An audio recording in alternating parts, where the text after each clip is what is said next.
Alright, I wanted to make a video on how the merchant class took power. So, most people know them as the business class or the one percenters. Um, it's not necessarily 1%, but that's generally kind of how people talk about it now. But I'm going to, and for this channel, refer to them as the merchant class from an historical perspective. That is what they were referred to like historically. Businessman, business class, those few hundred years ago, those words weren't used. So historically, it was called the merchant class. So I'm going to go over three videos here that intertwine together pretty well to basically go over how the merchant class took power. Now, one of the main goals of this channel is to graduate to the merchant class, to leave the working class and join the merchant class, and then once you're in the merchant class, to become wealthier and wealthier, and make sure you retain your wealth and position. So this first video is going to talk about the the Renaissance in Italy and the beginnings of the transition from the old world order into the new world order and how we got to where we are today. Um, we had feudalism and medieval times. How did we get out of that? Well, this is going to go into that. While the South still struggled, northern Italy flourished, becoming one of the wealthiest regions in Europe. Feudal aristocratic prosperity, which prevailed throughout Europe in the Middle Ages, gave way to the new mercantile class and their financial prowess. In northern Italy during the High Middle Ages, the development of urban areas broke the dominance of bishops and local counts. The wealth of the new merchant patriarchs overwhelmed the landed nobility, whose power and influence were gradually reduced. This new financial order was further reinforced with the exponential growth of trade. As the wealth of the Italian city-states grew through merchant enterprise and trade, the merchant class increasingly took control of the government. They abolished or amended many restrictive medieval laws that impeded commerce, like the laws of usury and the embargo on trading with non-Christians. Furthermore, they renounced feudal laws that threatened with confiscation of land and wealth designed to benefit the nobility alone.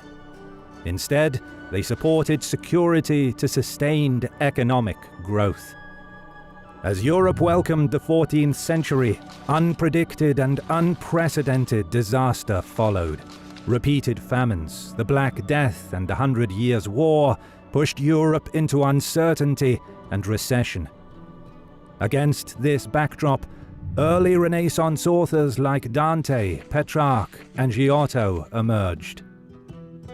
Paradoxically, some of these disasters helped establish the Renaissance. The loss of life through famines and the Black Death wiped out between 30 and 60% of the European population, creating a vast shortage of labor. The limited workforce drove up wages over time, allowing the people to be better fed and with extra money to spend on luxuries. The population gradually rebounded, and with more people came increased demand for products and services, creating a competitive market for the growing class of skilled artisans, merchants, and bankers.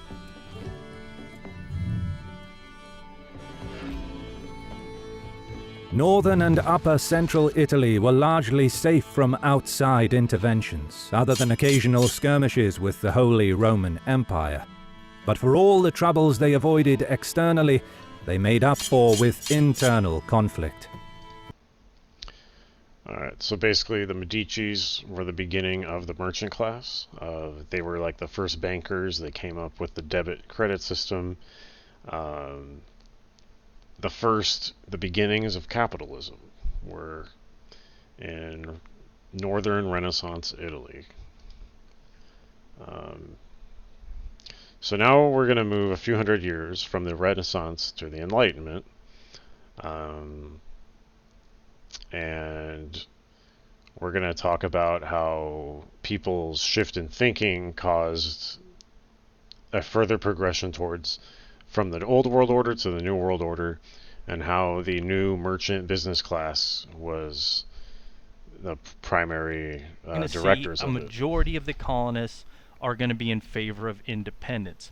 It actually might take a little bit longer than a dozen years for the majority to be in favor of independence, but more and more colonists are going to say, we no longer want to be a part of this British Empire.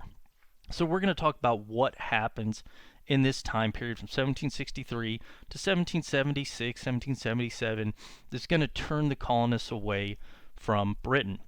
Well, one thing that you can say will lead to this American Revolution isn't something that starts to happen in 1763, and it's actually something that had been sort of happening in the background, historically, something that had been permeating American culture and European culture and really world culture at large throughout the 1700s. And this is something called the Enlightenment, all right? So this isn't something new to 1763. This is just something that's been happening for a while. Late 1600s it starts, early 1700s. There's not a definitive date for when the Enlightenment starts, but for our purposes, let's say right around 1700 or so.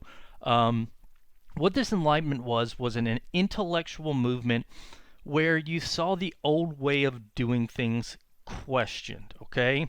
You saw people look at the way things had always been done, and they sort of took this scientific attitude to ask, is this the right way of doing things? Can we do this better?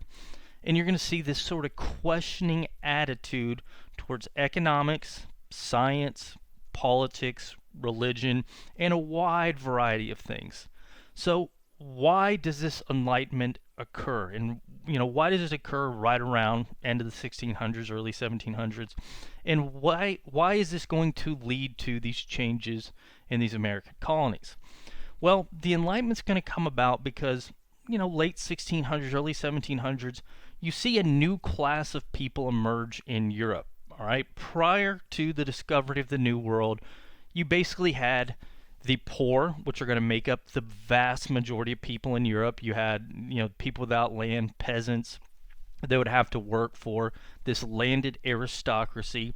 These are people that inherited land usually from great great great grandpa or something, who maybe got the land when Roman Empire split up. They started staking their claim to certain land.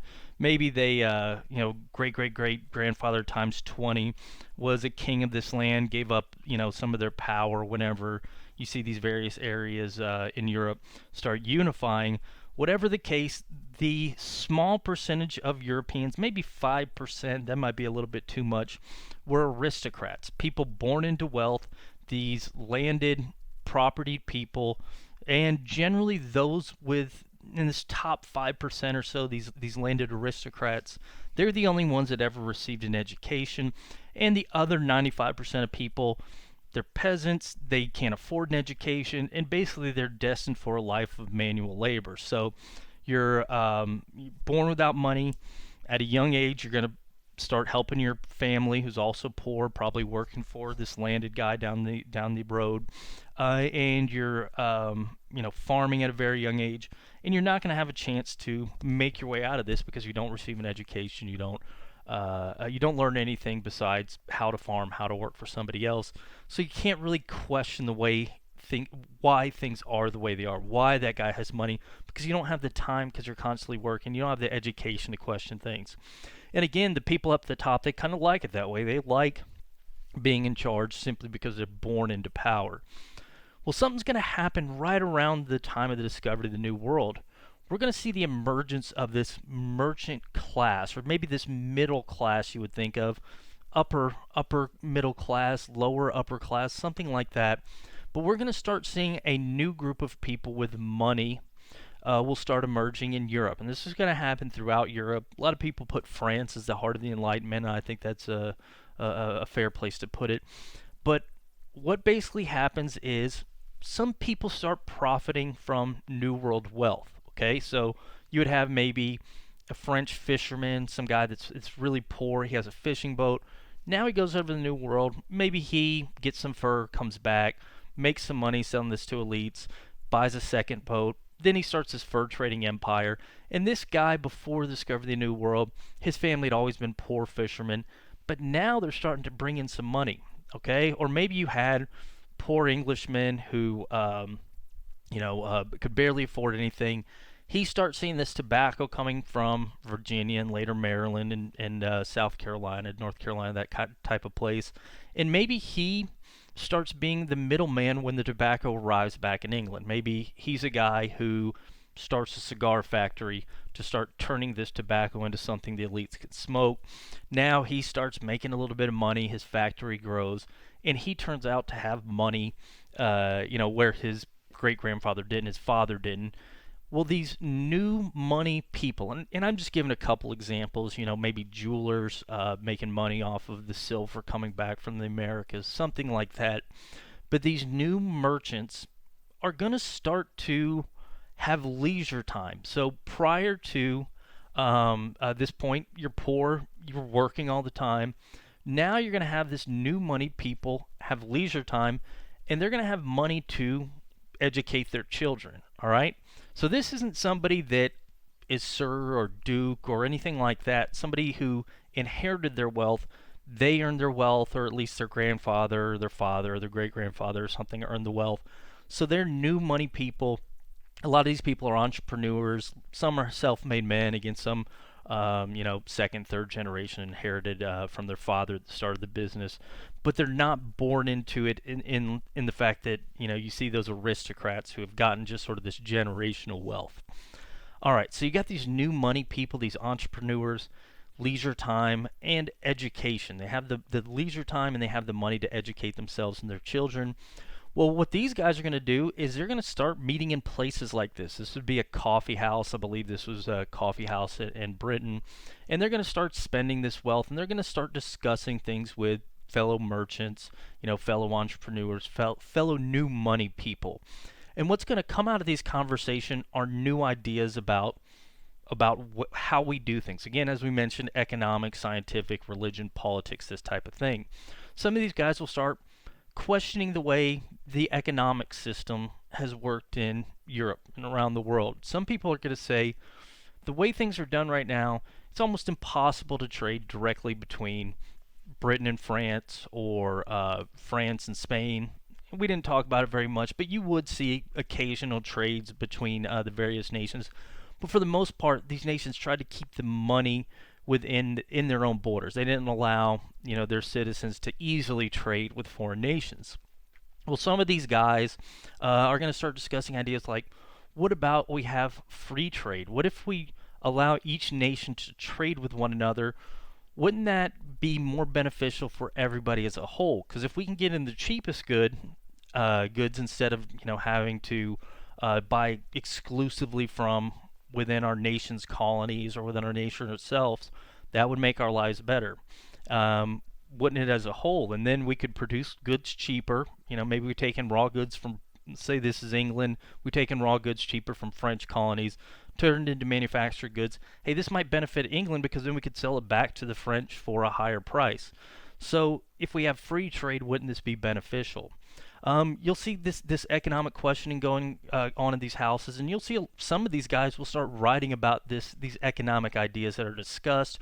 We won't talk about it here, but guys like Adam Smith, this Enlightenment thinker, discusses things about trade restrictions, lifting trade restrictions, and free trade principles.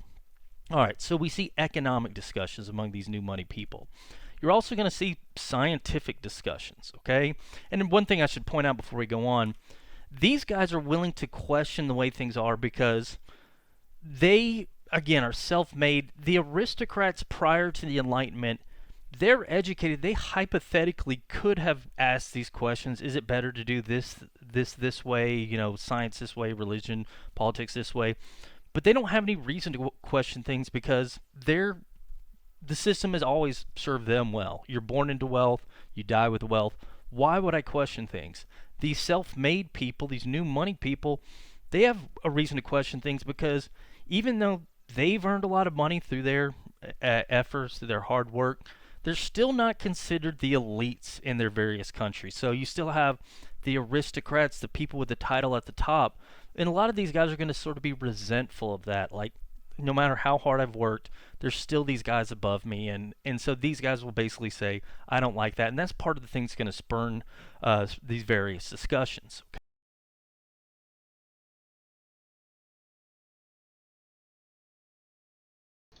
All right. All right. So there's more and more merchants as time goes on, and now this was like 1760s. Now the Industrial Revolution is going to happen and is really going to get underway, and the industrialists are going to start amassing a crazy amount of wealth. Now we're going to go over to this video, and it's basically going to zoom forward 100 years. America's now independent from Britain, and now like the complete like free reign of the merchants is allowed to evolve. And now I want you to listen to this video, but try to think about how it relates to today. And whenever he says like railroads, think the internet, because I think that the 12 minutes of this video I'm about to show really relate to how things are today. Last time we talked about the politics of the Gilded Age. Essentially, you had the Republican Party during the Gilded Age was all about helping big business. They'd moved away from their reform roots during the Civil War, after the Civil War. As time goes by, they start to view the main purpose of the Republican Party to get involved in the economy and help out business. The thought was, if you help American business grow, particularly American big business, these businesses will outcompete British businesses, French businesses, and this will be good for the American people as a whole. Democratic Party was small government. Generally, the smaller the government, the better. And Democrats didn't want to help business. They didn't want to regulate business either. They basically thought, hands off. The government's place is not in the economy. Well, this sort of political environment is going to mean that politicians aren't going to be the power players in the Gilded Age.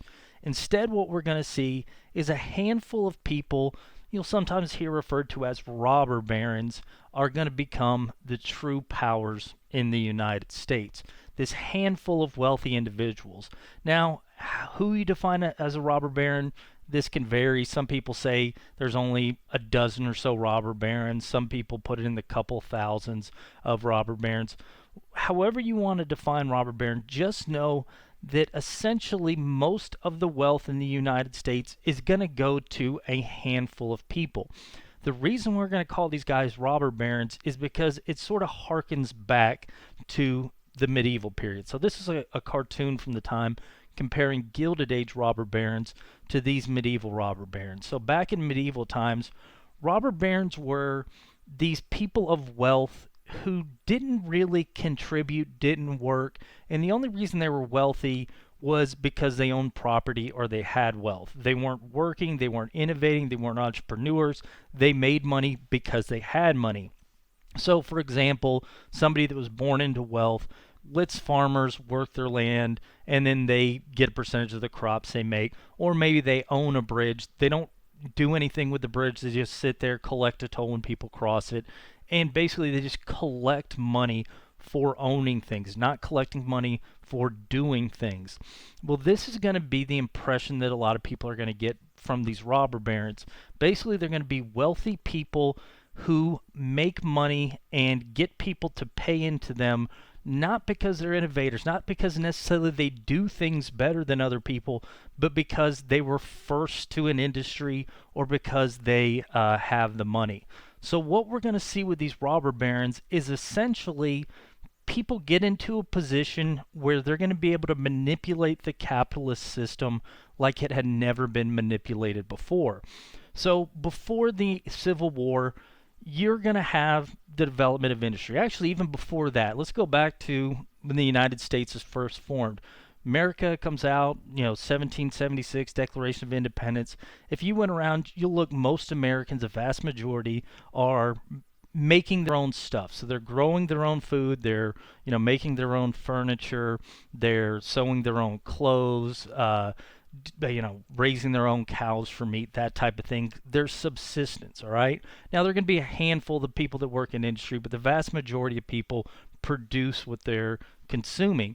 Now, this starts to change in the early 1800s. We sort of start getting in this market economy. American farmers, instead of growing, apples over here, wheat over here, corn over here, cows over there, instead what they'll start doing is focusing on a specific crop, growing that crop well because it's all you're specializing in, and then taking the surplus, selling it at the market, then using these goods to take care of your needs, to buy your clothing, buy your furniture, buy your other food. Or you maybe go to work in a factory for an individual business owner. So maybe somebody owns a factory, let's say making shoes. This person makes shoes, let's say in Boston. Maybe they produce the best shoes in Boston. But they're going to be sold throughout Boston. They're going to know all their employees, and you're going to work for a wage. You know your employer. You go home. You're going to use your wage to buy clothing, pay rent, that type of thing.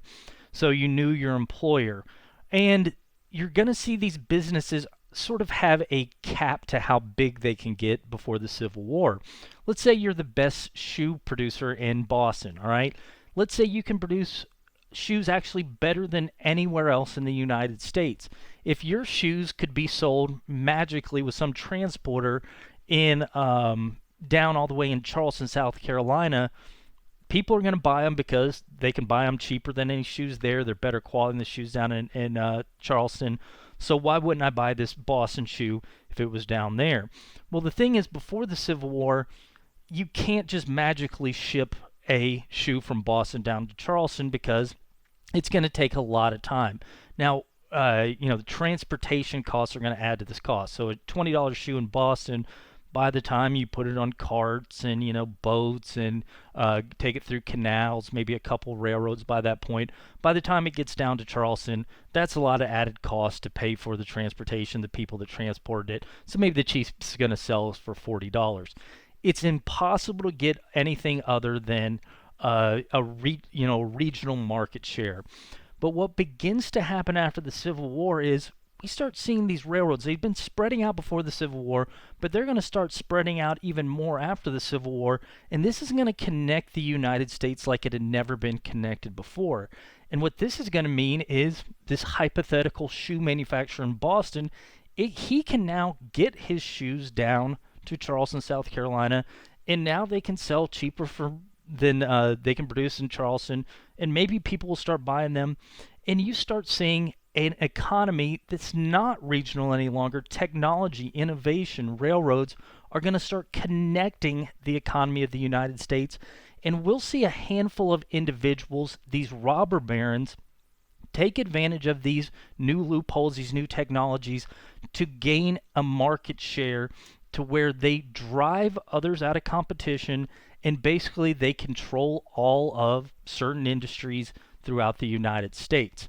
You kind of see this right here. This would be, and then once they get to this market share, they can do whatever they want to consumers, charge whatever they want. They can treat workers however they want.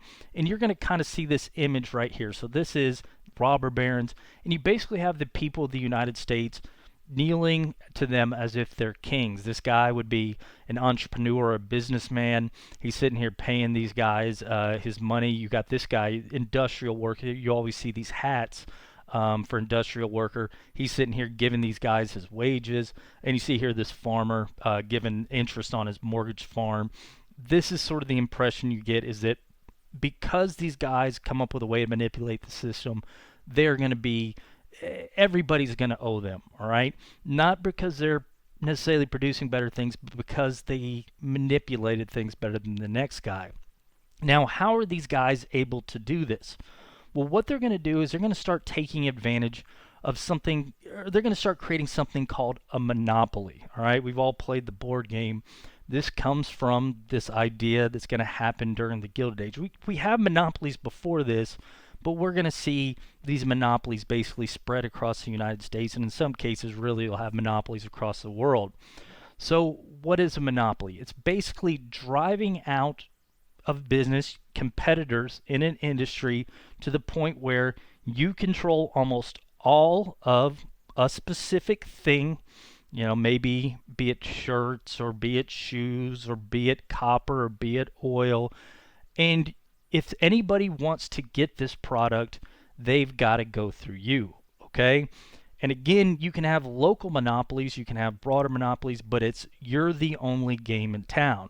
Now, there are a couple different types of monopolies. One of the biggest type is a geographical monopoly. Basically, you can control all of the resources in just a specific area to where somebody needs something, they got to go to you. Now, during the Gilded Age, we've had this before, but during the Gilded Age, one of the new types of geographical monopolies we're going to see are going to be railroads. A lot of farmers will spread out, and we're going to talk about this more later, to acquire new land, particularly in the West. They're going to, before the development of the railroad, if you wanted to buy land, you're probably going to have to go up along a river to get this land because that's the only way to get your goods to market. But as railroads start to spread out, you don't need to be by a river to get your crops to market, because when you produce something, you take it to the railroads, you ship it to market. So you'll start to see farmers spreading out along railroads, building their homesteads, improving their homesteads, tilling the land, putting down roots, building a farmhouse, bringing their crops to market. Everything's fine for the first couple of years, but railroads start to realize, hey, I can charge this guy whatever I want to bring his crops to market. He has no other option. There's not another river around to bring his crops to market. There's no automobile yet, so I'll charge this guy what I want. And we're going to talk about this a little bit more later. This is going to be a huge problem for farmers because railroads are essentially going to take most of their profits. So you can have geographical monopolies. The ones we're going to see and the ones we're going to talk about for the Gilded Age, though, in particular these big businesses, are vertical and horizontal integration, okay? Sometimes you can have vertical integration. I don't necessarily want you to worry about this one as much. You can ask your economics professor or something about it.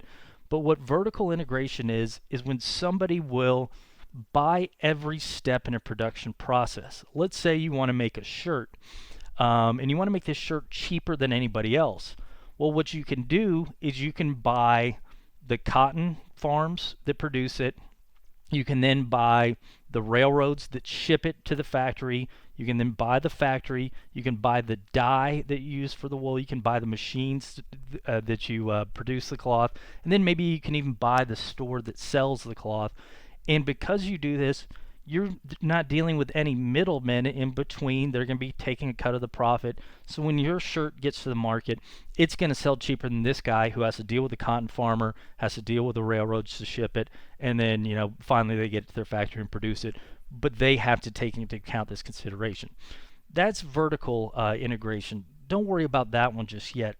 The one I want you to worry about, and we're going to talk about in depth, and the one that's going to be big during this Gilded Age, is horizontal integration, where you're going to see certain guys take over specific industries, and this is going to be certain things that are needed in multiple industries. So you need steel for a lot of different things. A lot of different things require steel. A lot of different things require oil. You're going to have a lot of things require copper. You're going to have some guys come in and basically put out of business people that in these businesses, and they're going to sort of occupy this rung to where if you want to do business in the United States or you want to do business, you're going to have to deal with them. So I want to talk about one specific individual that's going to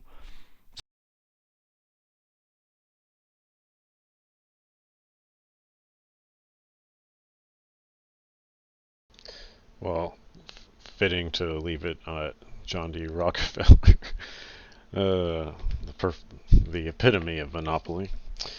Anyway, I wanted to make this video basically to show how the old world order transitioned into the new world order, and how the merchant class, which we call the business class today, were the primary facilitators of it.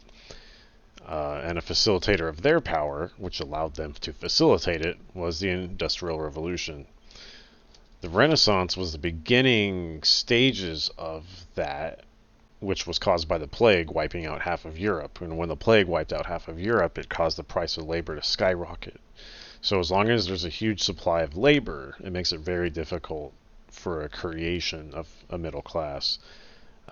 Because everyone's competing with each other, all the working class, and as with the population larger than ever, there's more working class than ever. With globalization, there's more access to labor than ever. I mean, So something I wanted to finish on, just a key point, is a key to power or wealth is to own the primary means of production of the time period that you're in, which shifted from land to factories to the internet. So the New World Order was simply the transfer of power from landowners to the owners of industry. And, a primary goal of this channel is to help people in a real, tangible way, which is money, financial literacy, financial knowledge, wisdom. And it's important, to understand why I'm investing the way I am, and if you choose to invest the way I am, why we're investing the way we are. Um, and